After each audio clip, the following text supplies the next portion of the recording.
It just seems plain on the face of it that we're getting close to a catastrophe, a cataclysm. I think this would have happened already had it not been for John Paul II performing a consecration. First he tried to do it in 1982 after being shot in 81 by Mehmet Ali Agca, not a Muslim, not a practicing Muslim, a member of the Grey Wolves, right-wing Turkish political group, terrorist group, I think. But that shooting on May 13th, 1981 was the anniversary of the first apparition of the Blessed Mother on May 13th, 1917. So the Holy Father called for the documents about Fatima. And in 82, he performed the consecration, but he wasn't able quickly enough to get a lot of bishops on board with it. And Mary asked for the consecration to be done. She asked in 1929, I think. 1929 rather than 1917 when the visions were first given, when the apparitions first occurred, because it was in 1929 I think Pope Pius XI officially affirmed the validity of the apparitions. So once it's officially church policy, the Blessed Mother who waits. She waits for our men in our leadership positions in our church here below to validate something. She won't come before then. She's a complete respect for the hierarchy of the church. But she says, now is the time for the Holy Father to do this. But Pius XI didn't do it. He was the Holy Father at the time. And it is said by his secretary, he said, all these people saying they're receiving messages from Mary, the Blessed Mother should appear to him. But actually that was not right, because he knew that the apparitions were different. Liberato de Caro goes to that in the book I've just shown you the front page of, the front cover of. So we have Pope John Paul II finally doing it. Pius XII in 1950 consecrated the world to the Immaculate Heart of Mary. But it still wasn't enough. It wasn't what was requested. All the bishops of the world ought to come together with the Pope to do this. And Pius XII didn't ask that.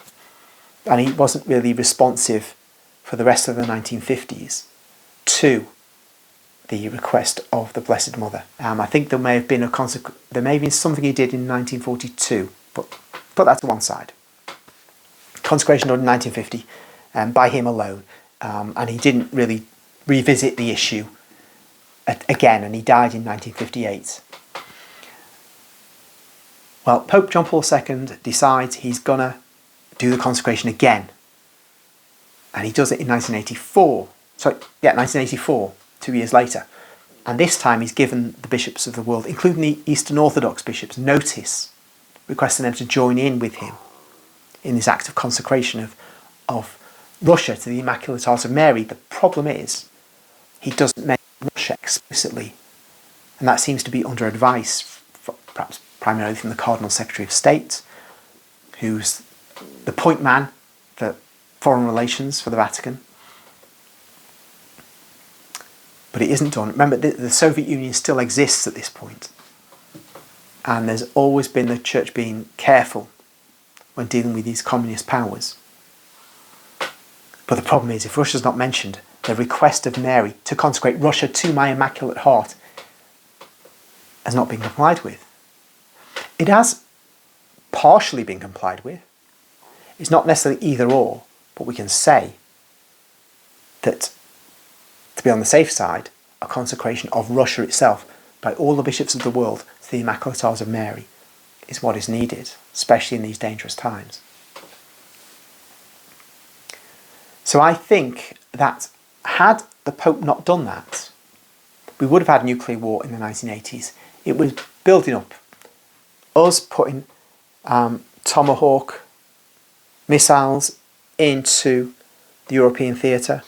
The Russians putting SS-20s, these are theatre nuclear weapons, into Eastern Europe. and the tensions were building up. Ronald Reagan did not solve the Cold War. It was going to build up to a hot war, but for this action of the Pope. Mary honoured what the Pope had tried to do. And although Russia was not converted, because that was the promise, and that there will be a period of peace, an era of peace, which has not yet happened, still, 2 years after the Pope did what he did in 84, Mikhail Gorbachev became the Secretary General of the Communist Party and became its leader, and introduced perestroika and glasnost, and in the end, the whole communist edifice came down in the satellite states in 1989. And then in 1990, communism was removed from Russia itself. And that reduced the tensions. As Pope John Paul II wrote in his diary, the tension in Europe was noticeably reduced. And we talked about reducing defence spending. In fact, we did reduce defence spending. There's no need for a British army on the Rhine anymore, which had been there for much of the post-war period.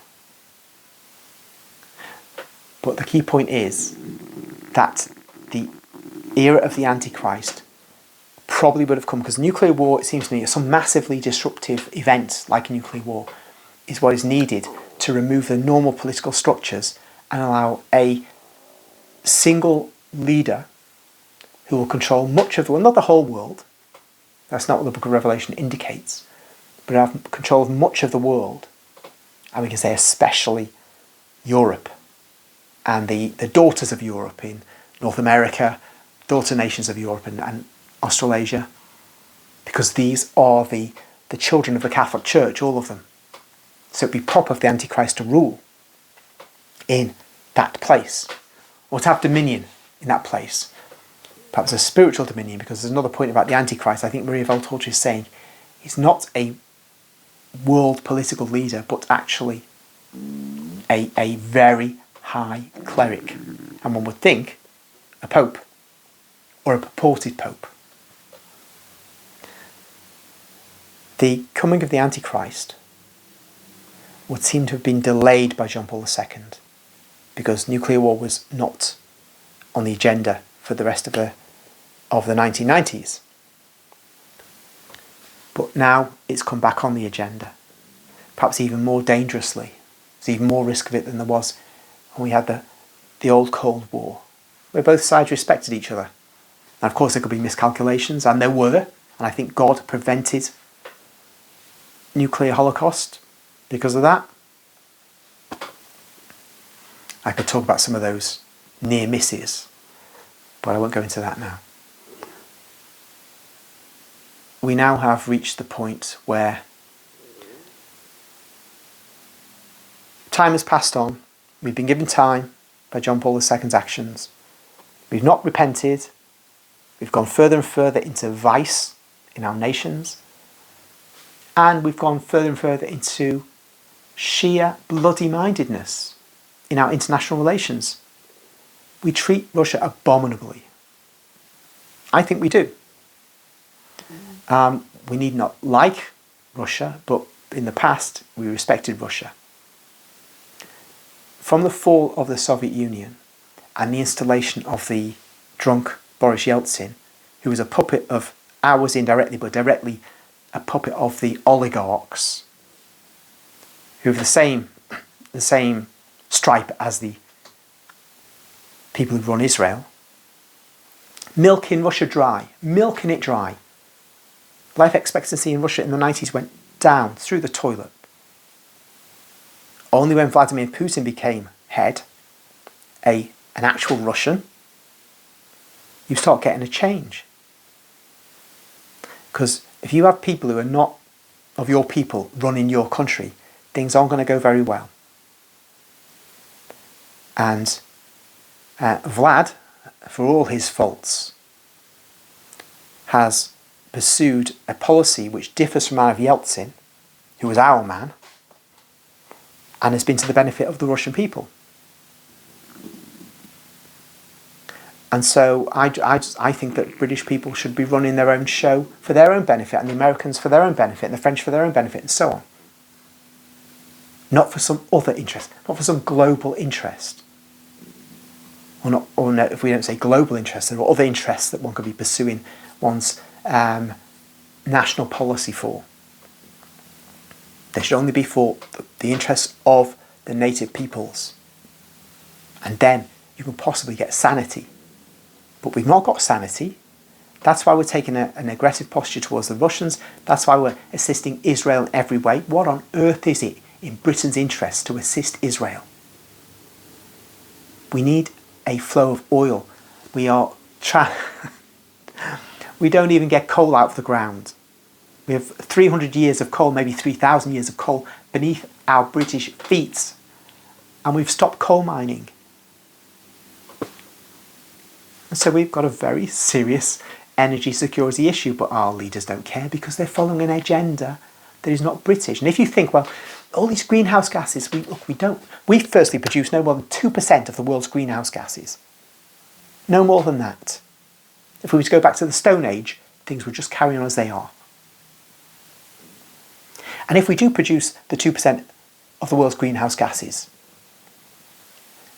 what is the net effect on the global warming, as it used to be called? What is the net effect of that compared to other effects? And yet we are not digging coal. We're not issuing new licenses for oil, as far as I'm aware, into the North Sea. We're going to be reliant on this Persian Gulf stuff, which may very well soon stop. So the nations, and we're not the only one, the nations are putting themselves in a position, the Western nations, where there's going to be a catastrophe here, a catastrophe. And I think that you can see it.